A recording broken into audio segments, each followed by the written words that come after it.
ఒక పల్లెటూరిలో వసంత అనే చిన్నారి ఉండేది. ఆమెకు మొక్కలంటే పక్షులంటే చాలా ఇష్టం. ఒకరోజు ఇంటి వెనుక ఆడుకుంటుండగా నేలమీద ఒక చిన్న పక్షి పిట్ట కనిపించింది. అది ఎగరలేక గిలగిలా కొట్టుకుంటోంది. దాని రెక్కకి చిన్న గాయం అయింది.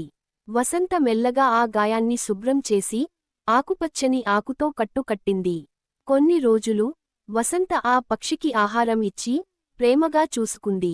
ఆ పిట్ట కూడా ఆమెను చూసి కిలకిలమని అరిచేది. కొన్నాళ్లకు ఆ పిట్ట పూర్తిగా కోలుకుంది. ఎగరడానికి సిద్ధంగా ఉంది. వసంతకు బాధగా ఉన్నా దాన్ని ఆకాశంలోకి వదిలిపెట్టింది. ఆ పిట్ట సంతోషంగా గాల్లో చక్కర్లు కొట్టి దూరంగా వెళ్ళిపోయింది. మరుసటి రోజు అదే పిట్ట తన నోటితో ఒక చిన్న పూల మొక్క విత్తనాన్ని తీసుకొచ్చి వసంత ముందు పడేసింది. అదే ఆ చిన్న సాయానికి దొరికిన పెద్ద సంతోషం.